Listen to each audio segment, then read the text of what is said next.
Hey, Dr. Ben. Hey, Kate, made it on. You figured it out. We got I you here. figured it out. I am so excited to have you here today.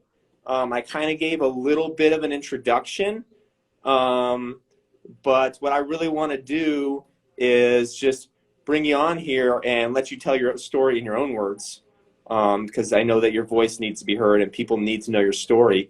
So I won't give much further ado, and I'll just let you take it away. Tell us who you are and what's been going on with you, and kind of what happened in your life this year, and what you're doing now. Thank you, Dr. Ben. And before I was watching the last interview you did, and I just love the way that you're giving a platform and a voice for people to get the word out there. And even just this morning, seeing so many other, I don't even want to say the V word, V injured out there speaking out. So about me, I'm Kate, and my full name is Caitlin Endress.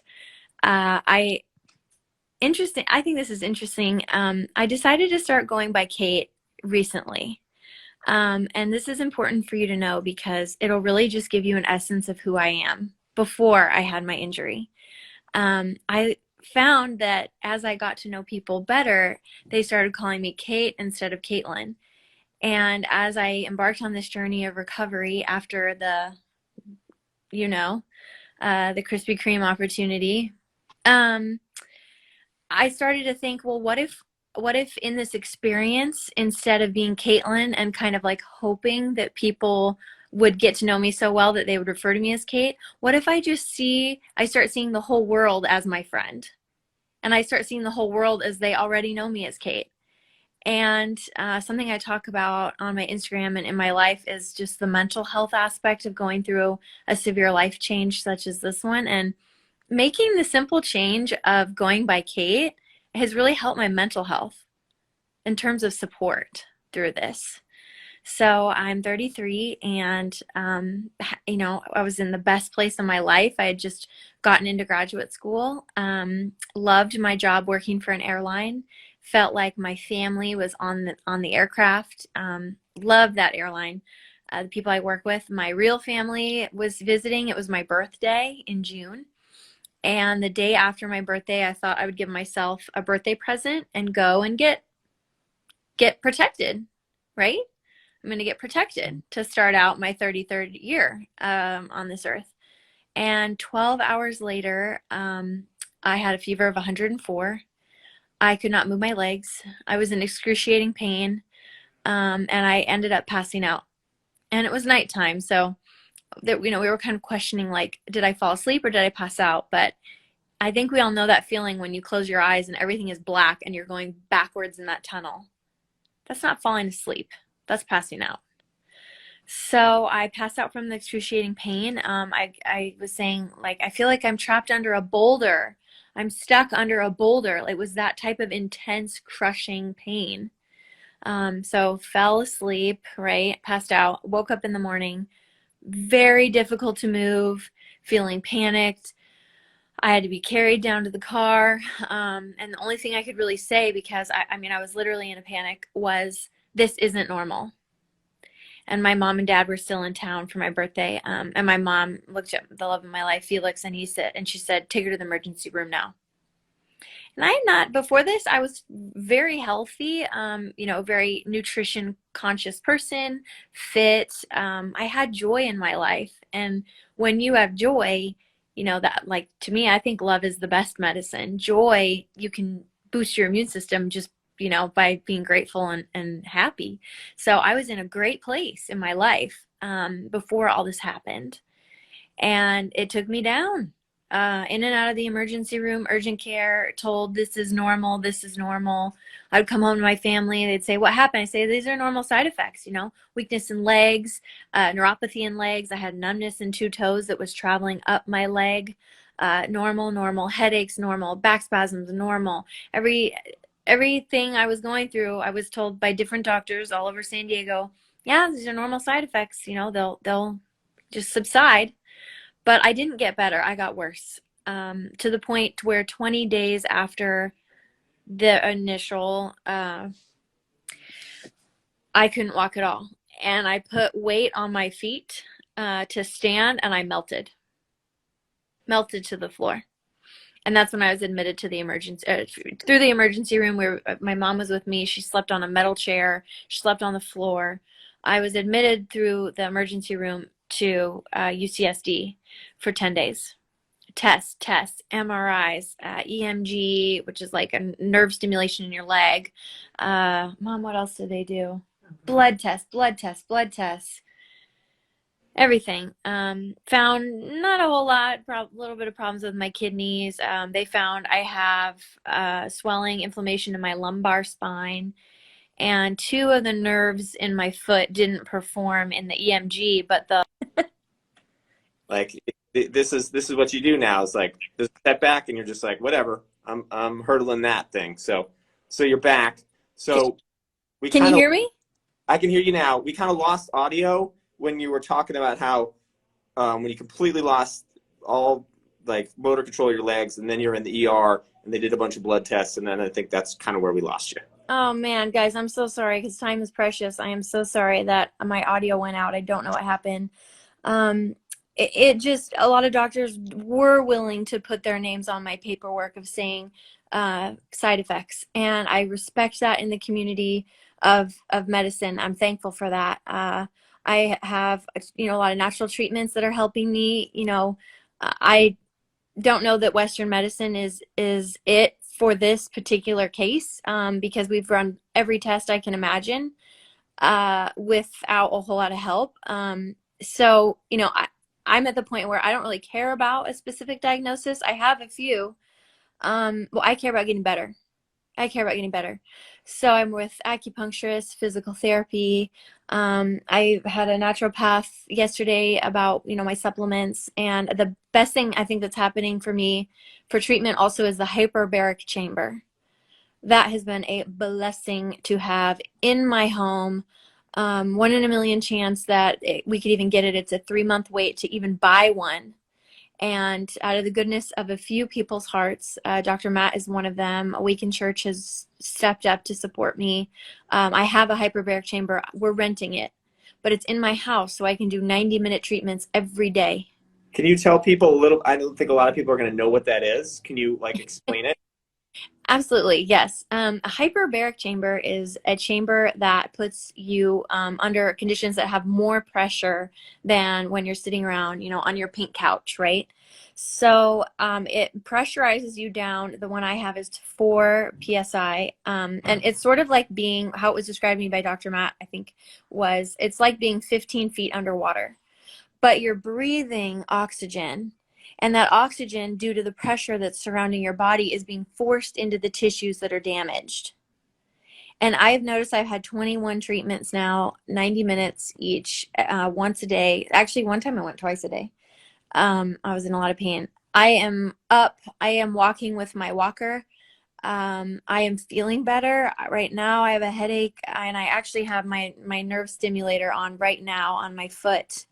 But it's like a full-time job just trying to heal from this, dealing with the medical side, the insurance, all the treatments, which are great, but I'm not going to miss a treatment. So it's all day to get better from this, from one decision. It was supposed to be a birthday present. Yeah. It, the gift that keeps on giving, Dr. Ben, it is. It is. I am glad to be here with you. If you, are here watching, it's because you care about what Dr. Ben has to say. And I think, Dr. Ben, it would really align with you. There's so many of us who are injured from this, who are speaking out. And I just want to encourage everyone who's here and everyone who watches the playback. If you have a story, this is your chance to share it. And if you don't have a story, this is your chance to give others a platform, the ability to share their story. You can share my story. You can share Brittany's stories, Britt Galvin, Kelsey, Kentucky Fried Chicken, or Kentucky Fried Kelsey. There's so many women, and there's men too, but there's so many women who I have connected with personally who want their voices to be heard. So just because you had the V and you're fine, I am so glad. I am so glad that so many people are fine. But this is also a chance to share the stories of others who aren't fine. Nicki Minaj has stepped up. If you find it in your heart to just simply share our stories, I ask you, please do, so that more people can hear from us. And that's what we're doing here. And Kate, I want to ask you because I have a friend who she didn't want to get it, but her job was insisting on it, and I told her, hold off, get an exemption, just push them off. Don't, like if you don't want to get it, don't get it. And she caved in and got it, and she started experiencing some not nearly as bad as symptoms as you had, but she had like her body was like shaking, and she was having like involuntary muscle spasms in her feet and her legs, and she posted about it on social media and just got torn apart, and everyone was like, you're an idiot, that's not related, you're just a you're a stupid anti-vaxxer, you're not a scientist, it can't be related, just like you're killing people by even saying this, and basically just got gaslit. And I imagine that you've had similar experiences trying to speak up about what's going on with you, people sort of denying your truth, and probably saying some pretty awful things to you. We don't have to get into details, but I would like some understanding of, like, I'm sure there's been doctors who've scolded you, and just what your experiences are around speaking out and telling people your story.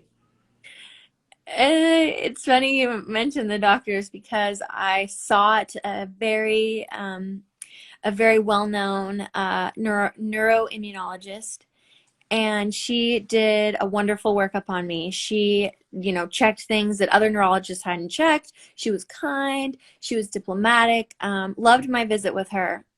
But at the end, when I asked the question of, do you think that this is from the V? She let me know about the safety and efficiency and effectiveness of, but you know what? That's an opportunity. And I think, not to get on such a soapbox here, but in terms of online bullying, I'm probably one of your less bullied people. Queen City Dom, I don't know if she's even operating that account anymore. She had 100,000 followers, and she and I communicate weekly, several times a week. She is a real person with a real story. She has been just mutilated by the bullies. And she and I were texting a couple days ago, and I was saying, hey, my mom gave me some great advice about bullying way back in high school. Because we've all been bullied, right? Name one person who hasn't. None of us can. And back in the day when I was bullied worse than this, she had said, hey, every moment that we're alive is a gift. And all of these people who are saying mean things about you, they are investing those precious moments on you. You are so important to them that they want to spend their time talking about you. And I told that to her, and I said, listen, Dom, I hope to God she watches this interview because she is amazing. Would love to get you connected with her as well. But I said, Dom, if people are clapping back about you, it's because you got to them. You planted the seed, right? You planted the seed, and in order to write that nasty comment, they had to think about your story, interpret your story, even if the interpretation is way off and cruel, you got to them. And it all starts with that seed of doubt. I mean, I understand, and I think I also am not maybe bullied as bad as others because I'm very empathetic to the other side. I'm very empathetic to the people who are totally into the full out mandate. And here's why. If I go in hot saying, you're wrong, you're wrong, you're wrong, there's no chance of a dialogue. But if I come in saying, I honor that you are making decisions based on the best information that you have, but maybe you don't have this information, and you shouldn't be blamed or shamed or scolded that you didn't know. So let's teach you. Let's help you to just learn more. And if you feel even stronger about your convictions, great. If you think you might need to recalibrate, great. So, and back in June, you were a person who thought this was a good idea and were just doing the right thing. So you were one of them once upon a time, right? I don't know that I've ever been someone who tries to tell others what to do. Okay. If I would never push on someone, you have to do this or that, no matter what it is, no matter how crazy it might be. This is someone else's life, is their life. So I never have been on the side of I'm going to force it on somebody. But I was on the side of, hey, there's some very convincing information for me not to get it, but there's also some very convincing information to get it. And I thought, hey, I think I'm doing the right thing. You know, my job wants us to have it. It was not mandated, but they wanted us to have it. Going back to school, I didn't know, will this be required? It's like, I'm just going to get it because I don't have enough convincing information not to. Well, look at what God can do. You can become that convincing information. Sometimes you can be used in ways that you never thought you would be used. Um, I don't know, the direction you want to go on this interview, but just this morning, I had a really hard physical therapy, and it was meant to be for me to have it so I could have this realization of what we're going through. Is it okay to share? Please, yeah. So I'm relearning to walk. I was in a wheelchair only. My mom had to lift my legs up back into bed, and I could kind of drag them to get them down. That's where I was in early July. Progressing through, then it was like walker that wheelchair I could spin. Then it was like walker, but absolutely no hills, no steps, only in the house. So now I'm kind of taking my walker out into the backyard. I'm seeing, like, can I do hills? Can I do stairs? What's this gonna look like? We have these like stairs that are not very tall, but they're like, you know what I mean, where it's like barely a step, but it's a tall platform. So I was able to take my walker about 18 stairs up. And I'm huffing and puffing, and I'm exhausted, and I start to cry because I'm looking up, and I know it's too many steps for me. I can't do it. And I look back, and that's too many steps for me. I can't do it. And I just had this overwhelming feeling of I'm trapped. And if you've ever spun out of control, I don't know who hasn't. Once you have one idea, it spins to another. So now I'm like, I'm trapped. And then I start thinking, oh my God, I'm not just trapped on this staircase. I'm trapped in my body. My body doesn't work. And then I start thinking, well, what about when you get migraines? Then you're trapped in your mind. And I start spinning out of control. I'm trapped in every single possible way. And I'm crying. And the two physical therapists are looking, and, they're trying to be supportive, but what are they going to do? Are they going to pick me up? I'm stuck. I'm trapped. And I started to breathe, and I started to pray, and I'm looking at those stairs, and I just started to think, I will not be trapped. I will not be trapped. And I put my walker up on the step, and I stepped up and pushed it. And I looked up, and I still thought, this looks impossible. I will not be trapped. And I did the next one. Well, I did all of them and got to the top, and then I sat down. I'm like crying my eyes out. I'm like, you may feel trapped. You may look up and see no way out, and you may look back where you came from and see no way out. But you will not be trapped. And I think with this whole mandate and my body, my choice, and where's the direction of this country, I think a lot of people feel trapped on both sides. Trapped like you don't have the freedom to go to your job with the body that you choose how to take care of it. Or on the other side, trapped that you're afraid to maybe take your children or go out in public because others aren't VE'd. I think we all feel trapped, and I think my purpose in all of this is to help us find common ground, that we all feel trapped right now. We all are staring up and can't get there, and staring back and can't get there, because we can't go back to 2019, and we don't know how we're going to get to 2022. But we may all feel trapped, but it is giving me peace to recognize that and to just say in my head, I will not be trapped. And then move the walker 1 inch. And then I say it again. I mean, not out loud. I'm saying it in my head, but if I get desperate enough, I'll be saying it out loud. I will not be trapped. And when I got to the top, and I lost it with the emotions of like, I just went up 24 steps at my house. I just let it out. And I thought, this is the message I'm meant to share today. You will not be trapped. That's amazing, Kate. I'm really, it's an incredible story. I mean, we can see the comments are just blowing up with this stuff. And this is something that everybody here needed to hear, and everybody who's going to listen to the replay needs to hear. And I hope that you're working on a book. I hope that, you continue to get your message out, and let me know how, I can help you do that for sure. And I know there's a lot of other people out there who've suffered and have been injured and, aren't as strong and aren't as resolute as you are. and maybe aren't as tough as you are and are really struggling. And so we've got about 5 more minutes. I do have a hard stop at 12:30, but I would love for you to just give some words of encouragement and also any advice about, like, if they believe they have been injured, like, what do they do? How do they file a VAERS report? Is that worth doing? How do they, like, because a lot of them, they're not getting any answers from anywhere, from any doctors. Everyone's just denying the problem, and they're trapped. They're trapped in this world of, like, I'm not okay, but everyone's pretending that I am. So words of encouragement and also boots on the ground advice for people like that. What do you got for us? I love that.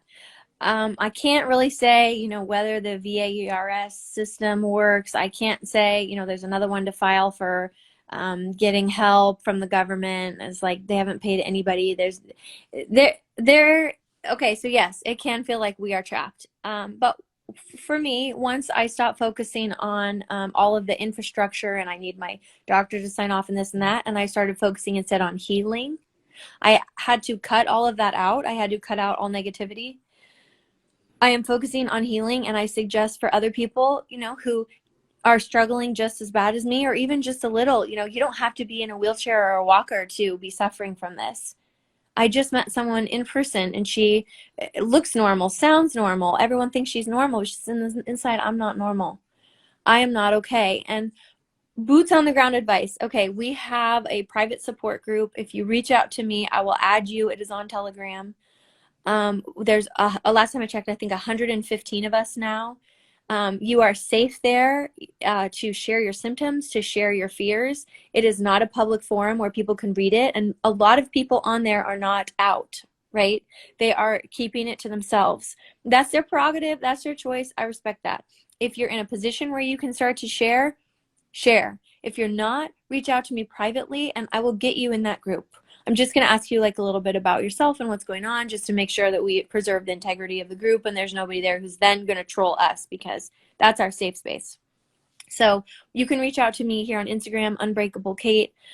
Send me a message. I do monitor. I'm very active with responding to messages, but I don't give medical advice. So I just try to connect you with, mostly the group, or try to answer very like simple questions.